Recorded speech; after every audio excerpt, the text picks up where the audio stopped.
राम। राम विषय में शब्द हाथ काट कर रख दूंगा अगर ये नाम समझ आ जाए तो। कितनी दिक्कत होगी पता है अगर राम समझ आ जाए तो। भाई राम राम तो कह लोगे पर राम सा दुख भी सहना होगा। पहली चुनौती ये होगी कि मर्यादा में रहना होगा।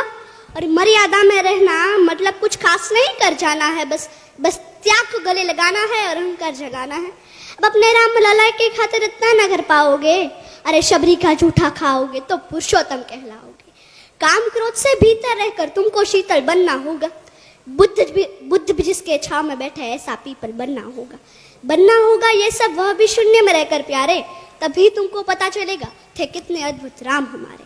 तो सबको राम पता ही होगा, घर के बड़ों ने बताया होगा। तो बताओ अरे पता है तुमको क्या है राम? या हाथ धनुष सरकश में बाण, या वन में जिन्होंने किया गुजारा, या कैसे रावण मारा? लक्ष्मण जिनको कहते भैया, जिनकी पत्नी सीता मैया। फिर तो यह वही कहानी, एक था राजा एक थी रानी।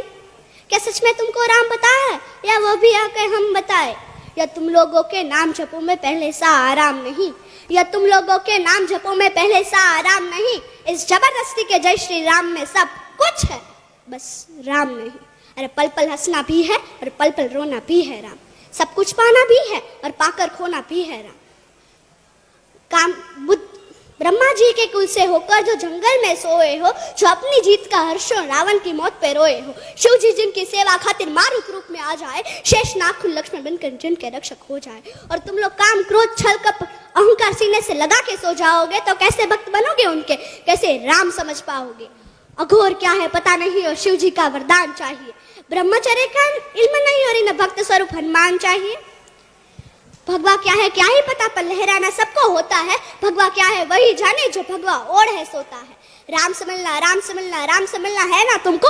निश्चित मंदिर जाना होगा, उससे पहले भीतर जा संग अपने राम को लाना होगा। अवधपुरी का उत्सव था, सबने खूब मनाया, कोई कसर नहीं छोड़ा, क्योंकि मेरे राम आए हैं। जय सिया राम। और हाँ, हमें भी अयोध्या आना।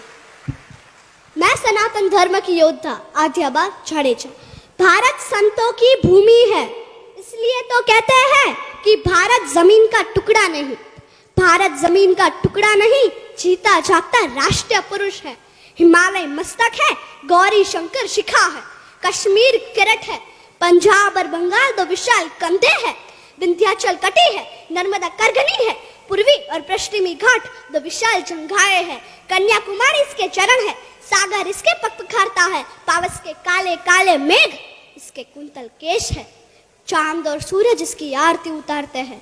यह वंदन की भूमि है, अभिनंदन की भूमि है। यह वंदन की भूमि है, अभिनंदन की भूमि है। इसका कंकर कंकर शंकर है, इसका बिंदु बिंदु गंगा जल है।